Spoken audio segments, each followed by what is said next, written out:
Tu m'as comblé de joie qui déborde. Tu as ôté ma honte, tu m'as revêtu de ma plus belle robe.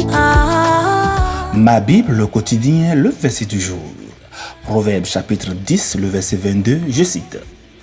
C'est la bénédiction de l'Éternel qui enrichit, et il ne la fait suivre d'aucun chagrin. Fin de citation, glorifions le Seigneur. Le verset du jour nous enseigne à chercher la bénédiction de l'Éternel, car elle seule peut enrichir notre vie sans y ajouter de chagrin. Bien-aimés, la bénédiction de l'Éternel en fait référence à l'approbation et aux favoris que Dieu accorde à ses enfants. Contrairement aux gains obtenus par des moyens humains souvent accompagnés de difficultés et de souffrances, la bénédiction divine est présentée comme pure et sans conséquences négatives. Elle, en fait, est le résultat de la faveur de Dieu et non de nos efforts ou mérites personnels. La bénédiction de l'Éternel, c'est l'expression de l'amour et la joie de Dieu pour ses enfants. Ce sont des paroles qu'il prononce sur ta vie pour te rendre riche et te faire prospérer, grandir en t'épanouissant. La sagesse du roi Salomon lui a permis par exemple de découvrir la véritable source de richesse qui est bien sûr la bénédiction de l'Éternel. L'argent, l'or, les biens matériels, les relations humaines ne sont que les produits de la bénédiction. La parole de Dieu est la source qui produit les richesses, la santé, la fécondité, la paix, la joie et le repos. C'est elle, la parole de Dieu, qui enrichit et ne la fait suivre d'aucun chagrin. Elle ne te crée aucune complication ni aucun souci. Tu es tranquille quand tu vis la bénédiction. Demandons à Dieu à vivre sa bénédiction dès aujourd'hui. Cher ami, pour rendre Abraham et sa descendance riches, Dieu ne leur a pas donné de l'argent, mais il les a bénis, tel qu'il nous est dit dans Genèse 17, les versets 6 à 8. Cette déclaration dans le verset était suffisante pour faire des descendants d'Abraham des hommes très riches et très nombreux. La bénédiction de l'Éternel les a enrichis. Sarah, la déclarée stérile, a enfanté un fils à son vieil âge.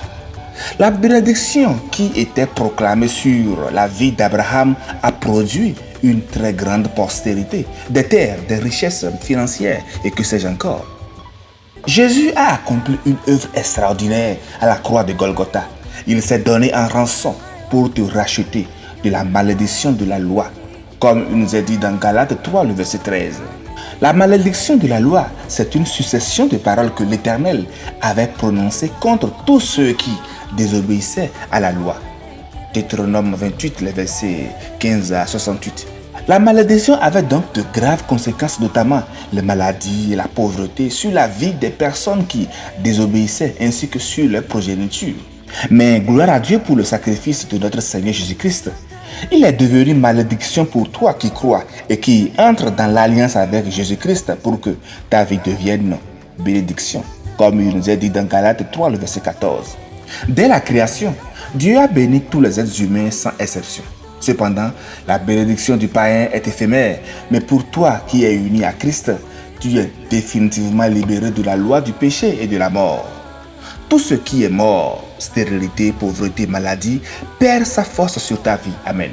Tu as désormais droit à l'accomplissement de toutes les bonnes paroles prononcées sur la vie d'Abraham.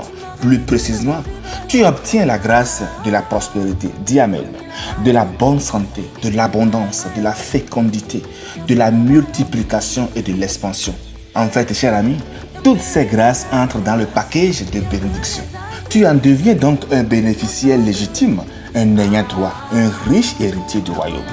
Donc, bien-aimé, vous attendez peut-être une bénédiction depuis très longtemps, un mari ou une épouse. Restez tranquille, ne courez pas le monde pour obtenir ce que Dieu a déjà prévu de vous donner. L'Éternel ordonnera la bénédiction d'être avec toi dans tes greniers et dans toutes tes entreprises. Deutéronome 28, le verset 8. Dieu vous donnera toujours le meilleur au nom de notre Seigneur. Chers frères, chers sœurs, ne t'inquiète de rien, Dieu pourvoit. Bonne méditation et agréable semaine à toutes et à tous sous la bénédiction du Christ Jésus. Alléluia. Chérie.